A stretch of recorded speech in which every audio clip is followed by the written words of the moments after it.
Tommaso Piffer, è presidente della giuria scientifica. Lei è stato magna pars, no? Nell'istituzione di questo premio. Come è nata la prima idea?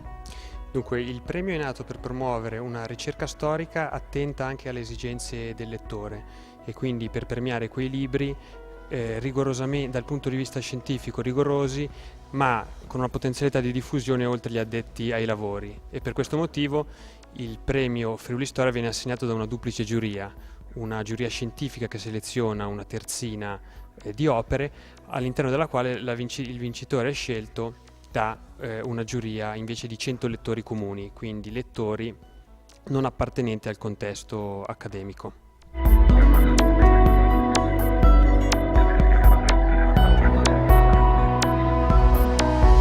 La storia è un po' una materia negletta sia nelle scuole che nelle università, e che anche i buoni libri di storia spesso sono così difficili, complicati, così specialistici che non arrivano al grande pubblico e quindi non orientano il grande pubblico.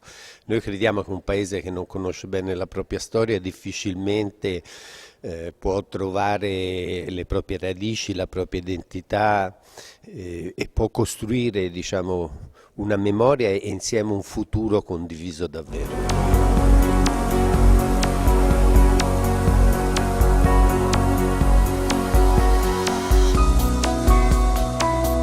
Il premio si caratterizza per la collaborazione di molte associazioni, fra le quali c'è Storia di Gorizia, Storia di Pordenone, ma è riuscito anche a coinvolgere l'Associazione Partigiani Osoppo e l'Istituto Studi Storici della Resistenza di Udine. Mi pare un traguardo molto buono. È un ottimo risultato, il premio si caratterizza appunto perché è sostenuto da una pluralità di enti e associazioni provenienti da diversi contesti culturali, e questo è un bellissimo segno del fatto che al di là appunto dei diversi approcci e delle diverse storie si può collaborare insieme per una ricerca della verità che sia più condivisa possibile.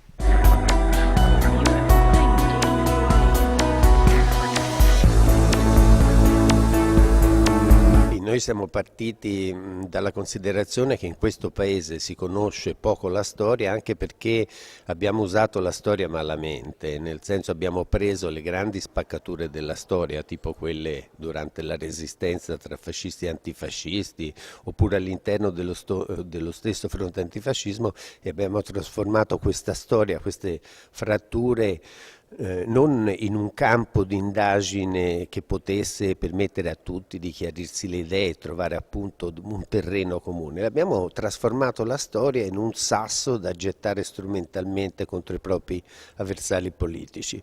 Allora, proprio per evitare quest'uso strumentale e fazioso della storia, abbiamo voluto coinvolgere associazioni storiche o partigiane dei più diversi orientamenti politici, in modo da sottolineare anche con questa varietà di presenze la nostra assoluta voglia di non cadere prigionieri dei vecchi vizi che hanno sempre accompagnato l'analisi del passato qui in Italia.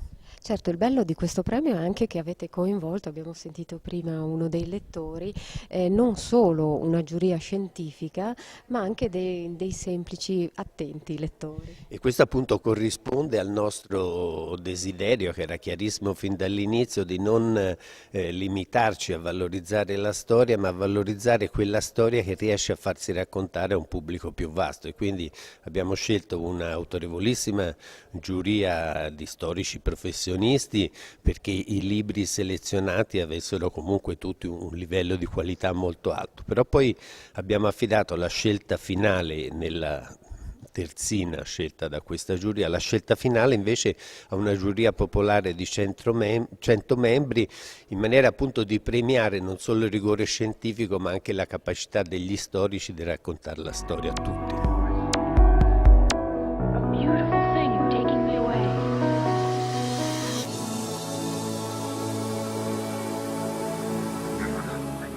Per il premio Friuli Storia abbiamo incontrato la vincitrice del concorso.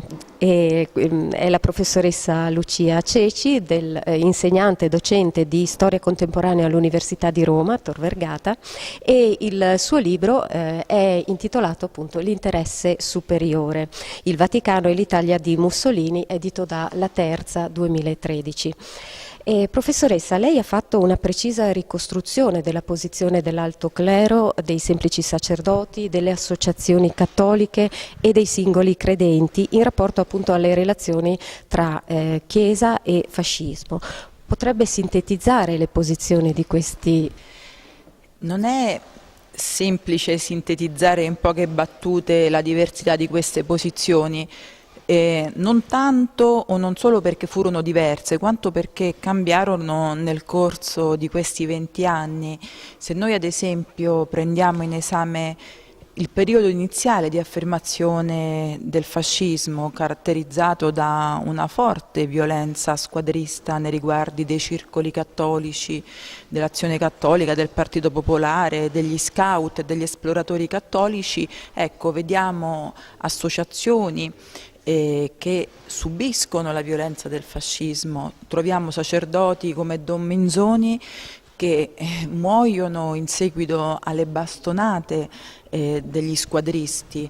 Troviamo figure come quella di Don Luigi Sturzo, segretario del Partito Popolare, che viene messo ai margini della vita politica democratica perché è una posizione contraria al fascismo e ne intuisce subito il carattere potenziale di deriva autoritaria. Ecco, se ci spostiamo in avanti, via via che il regime si costruisce come tale, quindi non c'è più, viene meno la dialettica democratica, la libertà di informazione e anche, ecco, via via con la conciliazione si arriva ad una pacificazione, ad un incontro tra la Chiesa Cattolica e il regime, ecco, questa pluralità di posizione va attenuandosi, anche perché la posizione ufficiale del Pontefice Pio XI è una posizione di aperto sostegno al governo guidato da Mussolini, nonostante sul piano dei rapporti riservati, delle relazioni che intercorrevano tra le due sponde del Tevere tramite intermediari o tramite una corrispondenza diplomatica, non mancassero i motivi di tensione, ma rimanevano all'interno delle stanze segrete, delle segrete stanze, ecco, per trovare nuovamente un momento di tensione che trapela anche nello scenario pubblico e che quindi in parte può essere anche colto dai credenti o dai sacerdoti, specialmente da quelli più attenti come Don Primo Mazzolari. Bisognerà attendere il 1938, cioè l'avvicinamento con la Germania di Hitler e l'introduzione delle leggi razziali in Italia. Senta, un momento importante nel suo libro è quello della conciliazione che avviene tra Stato italiano e Chiesa attraverso i patti lateranensi. Come mai questi socialisti un po' particolari, come da una parte Mussolini, socialista e anche ateo, dall'altra più tardi ci sarà anche Craxi, no? Nel 1984, pare che riescano a dialogare più facilmente o hanno avuto comunque un ruolo pare decisivo nelle relazioni tra Chiesa e Stato?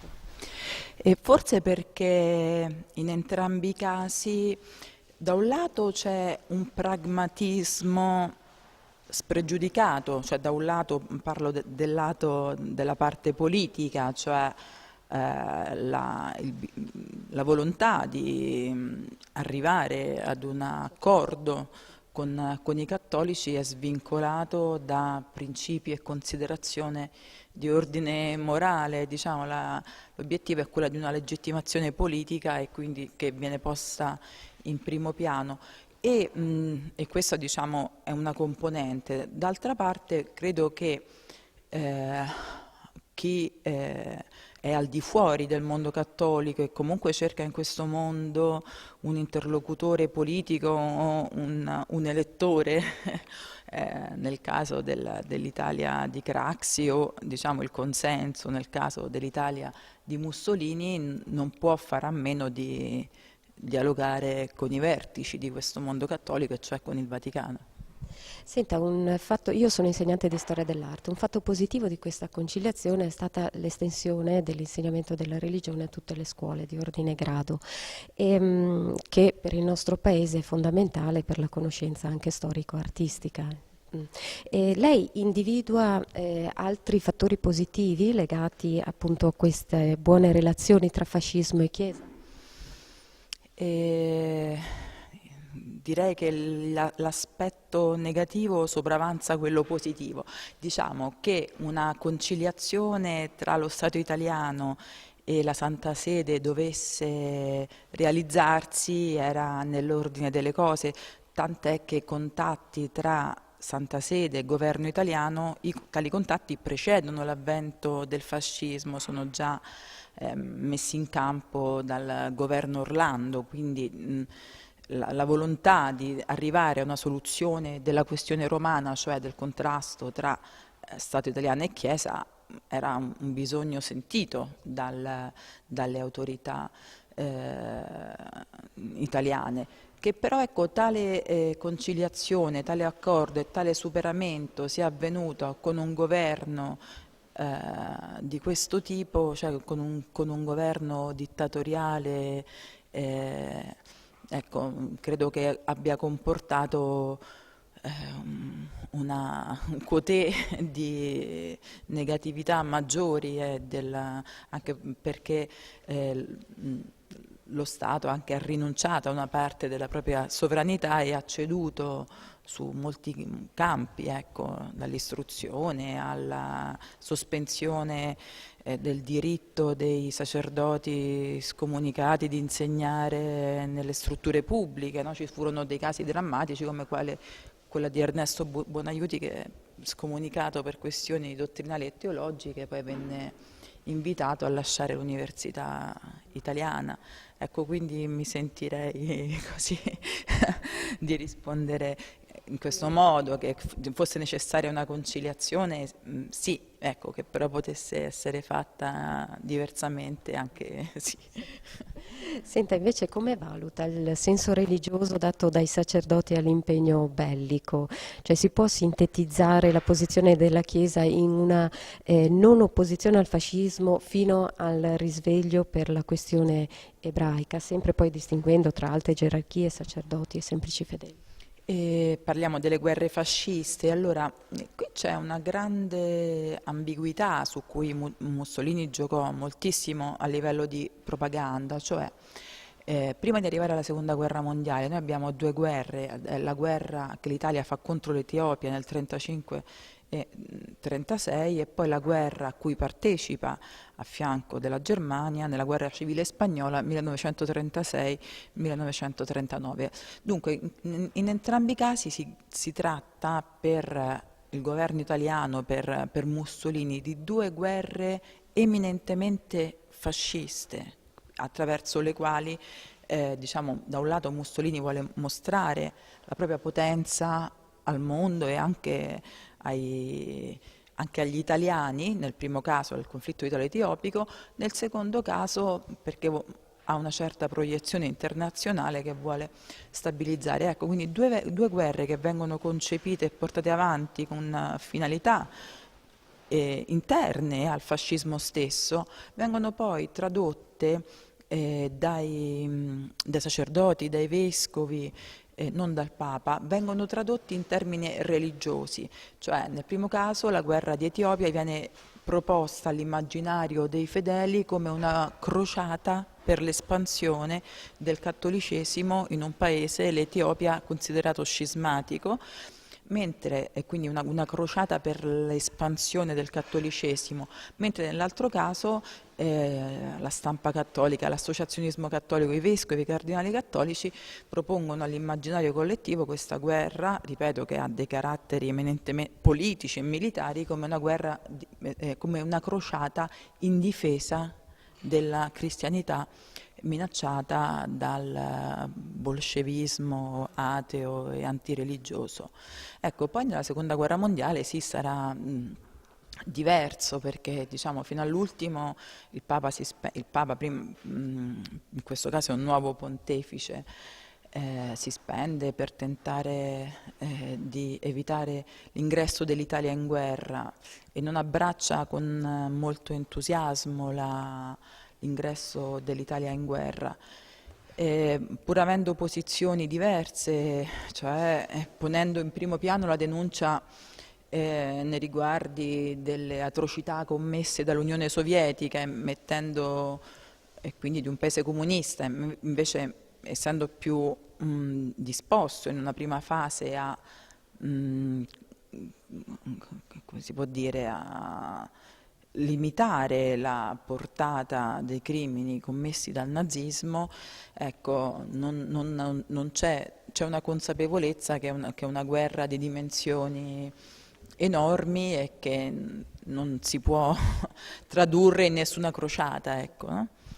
Senta, una delle differenze individuate tra nazionalsocialismo e fascismo è che uno è totalitario, l'altro è più autoritario, quindi una diversa intensità dell'influenza dello Stato nella vita dei cittadini. Quindi da un lato questa influenza totale in Germania, per cui molti cattolici sono stati perseguitati e c'è stato addirittura il tentativo di porre delle forme parareligiose di tipo pagano, dall'altro invece in Italia la possibilità di alcune associazioni cattoliche di muoversi, di fare delle attività, addirittura l'accettazione della religione cattolica come religione di Stato. Condivide questa posizione? Condivido, sì, l'analisi della maggiore estensione e pervasività del totalitarismo nazista, però è anche vero che accentuare solo questo aspetto ha portato spesso a proporre l'immagine di un fascismo bonaccione, ma soprattutto per distinguerlo, come è giusto fare, dal nazismo tedesco. Al tempo stesso, ecco, non si può sottovalutare anche la proiezione o l'ambizione totale o totalitaria dell'esperimento, come si dice, no? Totalitario del fascismo, la propria volontà di controllare l'associazionismo cattolico. Ecco, semmai ci si può anche interrogare sulla diversità delle posizioni della Chiesa cattolica in Italia e delle chiese luterane, anche qui c'è una grossa differenza, ma il discorso sarebbe molto lungo perché secondo alcuni studiosi potrebbe portare anche ad una antropologizzazione, no? Il cattivo italiano, il cattivo tedesco e il bravo italiano, ma in realtà ecco, è una costruzione che venne fatta di questo modello per differenziare anche gli italiani dalle responsabilità tedesche e fargli anche indurli più facilmente a fare un cambiamento di alleanza, a staccarli dall'alleanza italo-tedesca.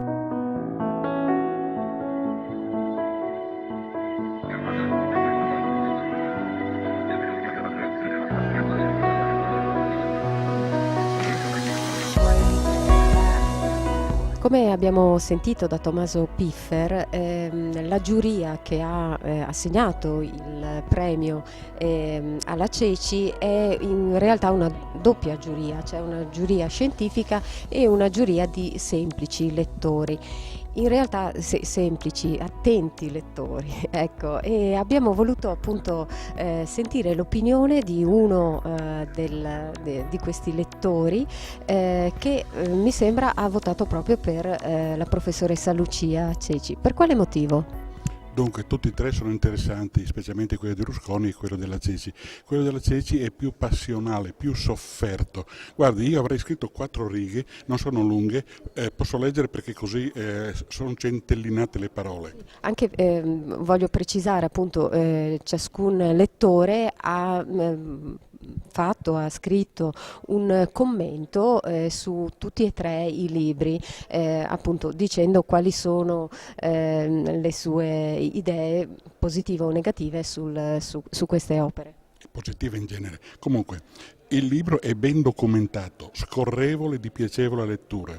Sono riportati fatti e situazioni prese di posizione di fascisti e di oppositori, di cattolici decisi oppositori del regime e di cattolici che cercavano un modus vivendi con le autorità dello Stato, nonostante l'ideologia di fondo fosse atea e i metodi arroganti. Praticamente quello che la Chiesa ha sempre cercato di fare lungo i secoli con il potere civile, alle volte in situazioni storiche differenti, con un atteggiamento più autoritario, molte altre volte, come in questo contesto, quando cerca collaborazione con politiche che sembrano affini e si fa imbrogliare e strumentalizzare. L'autrice sembra conoscere a fondo che cos'è la religione, in senso filosofico gentiliano come creazione dell'uomo prima della filosofia e come cristiana cattolica convinta che conosce la rivelazione.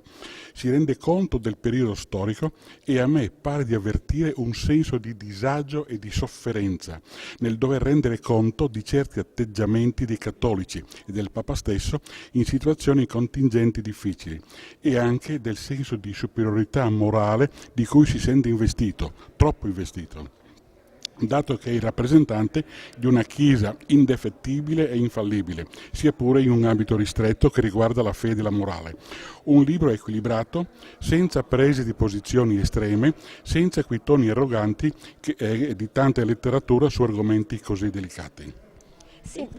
Dei tre libri. No, aspetti, glielo chiedo io perché vorrei sottolineare, no, ricordare a chi ci guarda quali sono i 3 libri che prima sono stati scelti dalla giuria scientifica e poi appunto il premio che avete voi assegnato alla Lucia Ceci. Oltre al libro della Lucia Ceci, che è appunto L'interesse superiore, il Vaticano e l'Italia di Mussolini, l'altro libro è di Anna Foa, Portico d'Ottavia, numero 13, Una casa del ghetto nel lungo inverno del 43, della Laterza 2013, e il terzo volume invece è quello di Gianenrico Rusconi, 1914, Attacco a Occidente, pubblicato con Il Mulino ed è invece più recente, proprio del 2014. Degli altri 2 testi, che cosa ha scritto? Dunque, quello della Foa è un racconto triste di un episodio triste, diciamo. Quello di Rusconi invece è molto interessante.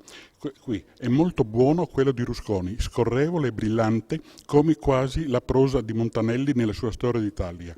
Chiaro e brillante, senza errore di fondo, mette a confronto situazioni politiche in 2 periodi diversi, ma 2 periodi che si possono accostare, uno come conseguenza dell'altro.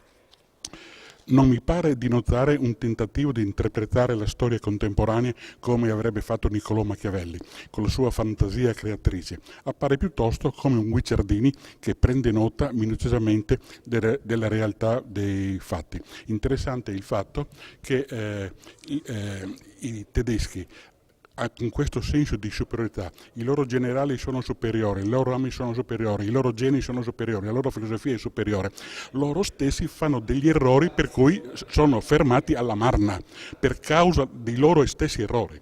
In ogni caso, nel libro di Lucia Ceci, altrettanto scorrevole, si nota un senso di sofferenza, un tentativo di comprendere la storia, di interpretare la storia degli uomini su questa terra, una storia che coinvolge gli uomini della Chiesa e che implica un livello differente di comprensione che va al di là del puro materialismo. Il tentativo di interpretare la storia degli uomini su questa terra non è portato alle conseguenze estreme. L'autrice si limita a portare fatti e illustrare le situazioni, con competenza, con onestà, con equilibrio di fondo. Bravissima Lucia. Beh, questo entusiasmo che lei dimostra sicuramente inviterà molti che ci guardano a leggere questo testo. Grazie. Bene. Stefano Toffoli, socio di Storia e anche membro della giuria dei lettori per il premio Friul Storia. Io so che tu hai votato per la Ceci, l'interesse superiore. Per quale motivo? Innanzitutto l'ho trovato sicuramente interessante, sia come argomento che come contenuti. L'ho trovato esaustivo, l'ho trovato curioso e l'ho trovato illuminante sotto alcuni profili, soprattutto per quanto riguarda le conclusioni. L'ho apprezzato anche nella lettura, molto scorrevole.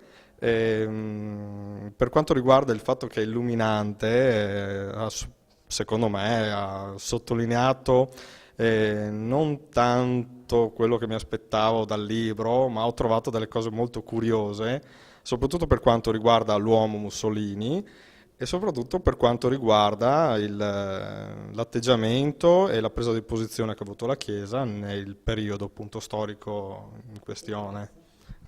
Senti, e riguardo agli altri due libri, cosa ti ha spinto insomma a scegliere, sì, a non sceglierli? Ma a parte che ho avuto qualche difficoltà innanzitutto nel dover scegliere uno dei tre libri, anche perché erano tutti e tre validi e soprattutto ritengo che siano frutto di una ricerca veramente importante e approfondita. È stato particolare, forse che ha determinato la scelta del libro della Ceci per quanto appunto riguardava il mio interesse personale. Se avessi dovuto magari immedesimarmi in un'altra persona con altri interessi, penso che anche gli altri due avrebbero avuto il diritto forse di essere votati.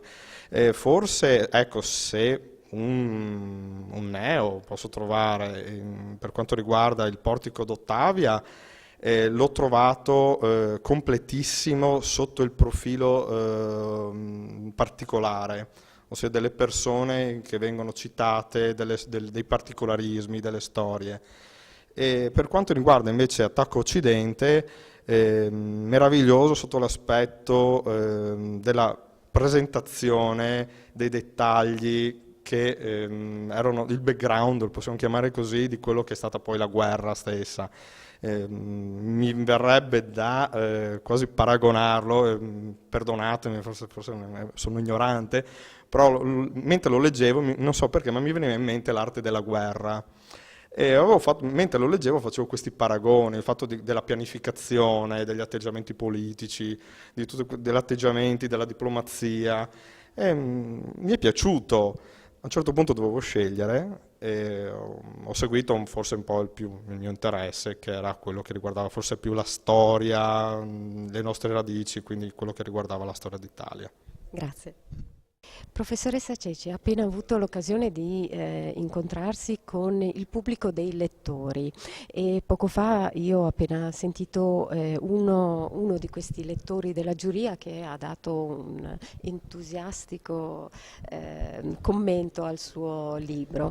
Che impressione ha avuto lei da questo confronto?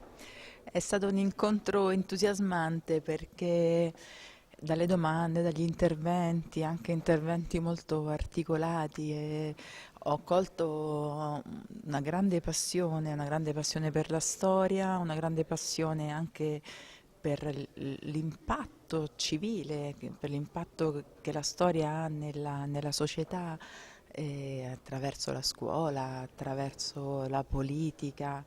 E quindi ecco, ho trovato un grande interesse non soltanto nei riguardi del mio libro e quindi con domande anche specifiche e molto pertinenti rispetto ai temi trattati, ma più in generale una grande passione per la storia e il significato civile di questa disciplina.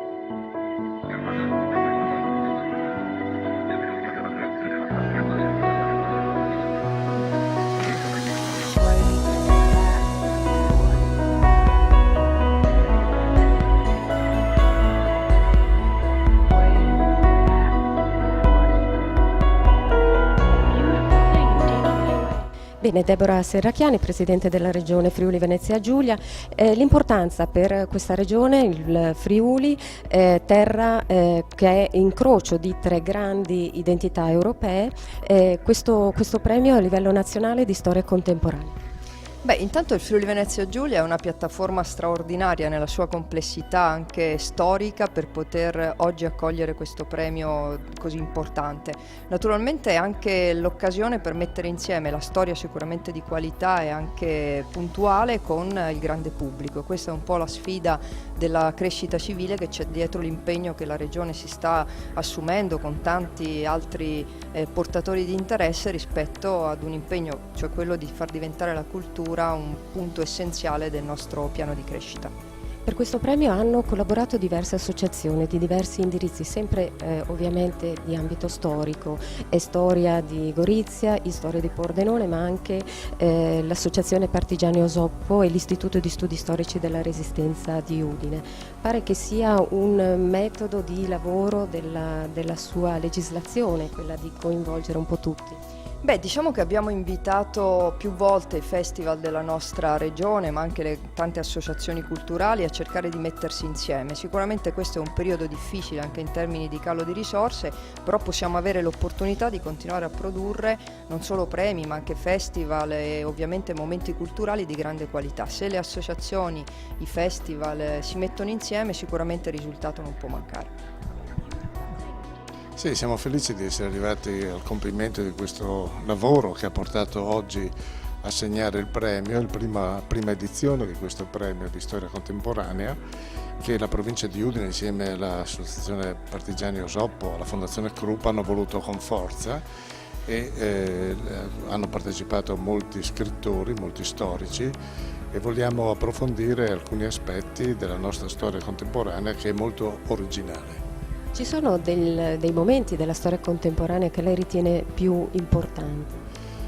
Io penso che il periodo della Resistenza e delle formazioni partigiane qui sul territorio friulano sia una cosa ancora tutta da studiare, perché è l'unica parte in Italia dove la Resistenza si è divisa con due filosofie, una che faceva riferimento al marxismo, quindi erano i partigiani della Garibaldi, e una invece che faceva riferimento al mondo cattolico, i partigiani dell'Osoppo.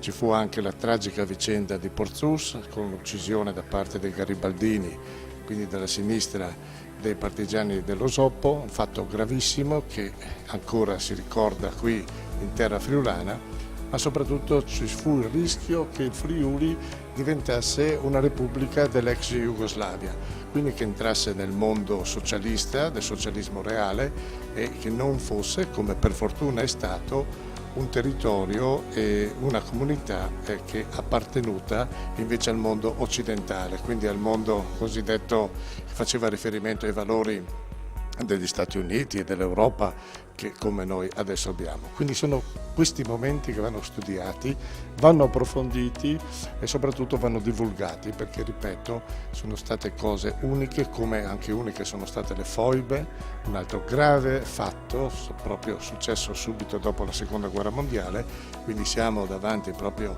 alla storia contemporanea che solo ultimamente di cui si parla solo ultimamente, ma che ripeto vanno approfonditi perché sono momenti molto molto tragici e anche furono determinanti per quello che siamo oggi noi. Furio Onsel, sindaco di Udine, che significato ha questo premio per la città di Udine? È molto importante creare delle occasioni per riflettere sulla storia, che poi appunto vuol dire sempre riflettere non tanto sulla storia ma sulla storiografia, perché poi la storia è di chi la scrive e di chi la racconta e non necessariamente poi questo è un modo univoco. E proprio questo, creare un momento come questo che pone l'accento su una storia che ha anche riflessi così intensi, così ancora attuali sulla contemporaneità, perché il tema appunto del fascismo è un tema, cioè sempre presente il fascismo, diciamo un rischio costante, il fascismo inteso anche come totalitarismo, e questo il libro lo mette bene in chiaro quando proprio, credo anche all'inizio, pone l'accento sui totalitarismi che hanno ovviamente contrassegnato l'inizio del XX secolo, ma che poi sono latenti e possono sempre, diciamo, emergere. È il libro che uno si immaginava un libro di storia, ma sarà pieno di note, estremamente erudito, è difficile, invece ha un grado di scorrevolezza che lo rende uno strumento, direi, molto prezioso proprio per anche avvicinare tanti giovani, che soprattutto giovani che in fin dei conti sono nati quando c'era chi dichiarava che c'era la morte della storia, no? Quindi insomma nuove generazioni che non dovrebbero nemmeno occuparsi di una disciplina che è morta, invece attraverso questa disciplina possono cogliere, perché il libro anche all'inizio proprio con raccontando anche come è stata raccontata la storia, quindi facendo una storia della storiografia, quindi una metastoria, pone subito la dimensione scientifica, si vede la valenza anche scientifica. Per noi il Friuli è importante, a Udine è importante, sono state coinvolte associazioni, come ho detto, con un alto portato anche etico-civile, come il Movimento Friulano per la Storia del Movimento di Liberazione e l'Associazione dei Partigiani Osoppo. Sono tutte associazioni che incarnano e tramandano quelli che sono poi i valori fondanti della nostra comunità. Dunque è un'occasione molto propizia, l'abbiamo anche presentato qui nel Salone, come ho anche ricordato nelle poche parole, Salone del Parlamento che trasuda, diciamo, storia, no? Cioè, questi affreschi di Udine, Novella Aquileia, peraltro, diciamo, quello era proprio il luogo dove si riuniva il Parlamento del Friuli, che poco dopo la Magna Carta già vedevano rappresentati non soltanto i nobili del clero, ma anche il terzo Stato, no? I comuni, i cittadini comuni. Dunque è un contesto che pieno degno della pienezza della storia, per toccare un tema ancora, io credo, molto molto importante e molto urgente. Credo che bene abbia fatto, mi è piaciuta molto la formula, appunto, che siano stati utilizzati anche i lettori, al di là, diciamo, degli esperti, che appunto poi spesso sono un po' esoterici, e invece appunto i lettori ordinari hanno questa intelligenza collettiva che qui credo si sia manifestata molto bene. Sì, anche perché non è importante solo scrivere la storia, ma anche divulgarla, e questo libro forse ha avuto questo merito, no? Beh, appunto, è uno libro molto scorrevole, quindi tocca un tema che potrebbe essere estremamente noioso, no? Oppure un tema estremamente scabroso perché molto fazioso, oppure perché appunto strumentalizzato, e invece emerge proprio una dialettica, emerge una sintesi di quelle anche che sono state le posizioni contrastanti, quindi non offende con una univocità di tesi, ma anzi stimola, in questo senso che abbia anche un valore pedagogico, stimola al pensiero critico.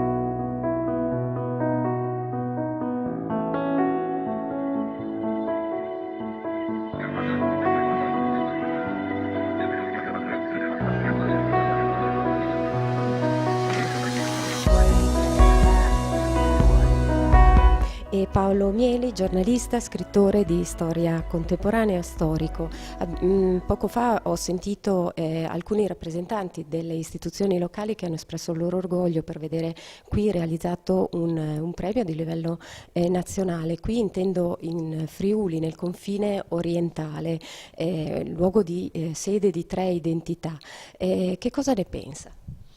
Beh, penso che questo premio, che diventerà tra breve, se non è già diventato, il principale premio per libri di storia che ci sia in Italia, trae la sua linfa proprio da quello che lei ha appena detto, dal fatto che il Friuli è un crocevia di diverse identità e anche, aggiungiamo, di conflitti derivati dalle diverse identità. Cosa voglio dire? Che nel resto d'Italia è facile fare la storia dei periodi recenti, delle vicende di 60-70 anni fa, ormai è passato molto tempo, ma qui i conflitti si sono articolati in una maniera tale per cui sono stati doppi, tripli, quadrupli rispetto al resto del territorio nazionale. E quindi arrivare a un momento della memoria pacificata, non diciamo memoria condivisa, diciamo memoria pacificata, in cui persone di diversi orientamenti, diverse religioni, di diverse tendenze politiche si mettono insieme e danno un premio di storia, è un valore che presto tutti dovremo riconoscere. Senta, secondo lei come mai il libro della Ceci è stato prima selezionato da una giuria scientifica molto prestigiosa, poi anche dalla giuria dei lettori? Quali sono stati i caratteri? Vorrei un giudizio da parte sua. Guardi, io penso per l'argomento, penso per la bravura di Lucia Ceci, che è una giovane storica, ma giovane d'aspetto e anagraficamente. In realtà questi temi li studia già da moltissimi anni. Mi è capitato di occuparmi dei suoi libri precedenti più di una volta. Dicevo, non me lo spiego neanch'io perché gli altri due concorrenti che lei ha citato, Rusconi, Gianrico Rusconi e Anna Foa, sono due storici di primissimo ordine, ma forse gli argomenti su cui loro hanno scritto i loro libri, uno la Prima Guerra Mondiale e uno la Shoah, un aspetto italiano della Shoah, sono argomenti che le persone hanno più nell'orecchio, conoscono meglio, insomma gli sembra di saperne già tutto. Il complicato tessuto del rapporto fra Vaticano e fascismo è più inedito, nel senso leggere il libro di Lucia Ceci probabilmente ha destato nella gran parte dei lettori che hanno votato una sorpresa maggiore, quindi hanno voluto premiare in lei ciò che li aveva sorpresi.